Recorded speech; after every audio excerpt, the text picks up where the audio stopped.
Here I am, a longtime resident of the Bay Area and now a congregational rabbi for over 15 years in Palo Alto.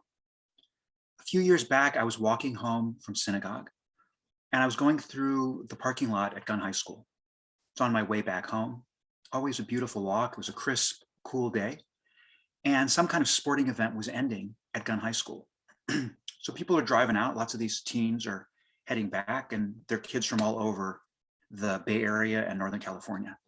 And as I'm walking, an SUV with a handful of kids in it yells out the window at me, "Hey, you effing Jew."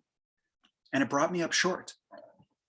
I turned around, I looked, I said, "What? What did you say?"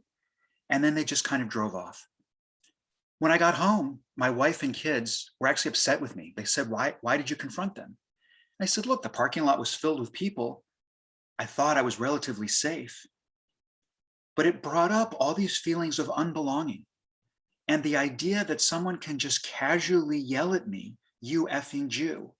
And I don't know what gave me away. It was a cooler day, so I think I was wearing a hat and a raincoat.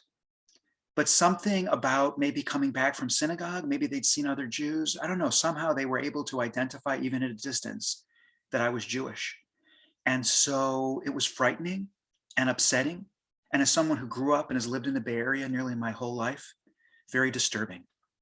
I had a similar incident happen to me when I first began wearing a yarmulke, probably 30 years ago. I was out running in the San Mateo area and someone spat at me just out of nowhere.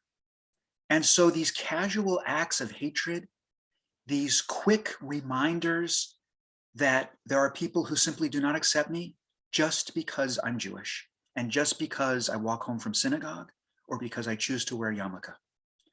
Here I am, a Jew, a longtime resident of the Bay Area. I love it here. This is one of the great thriving Jewish communities in the world. I feel honored to be part of it. And yet nevertheless, there's always these upsetting moments. Thank you.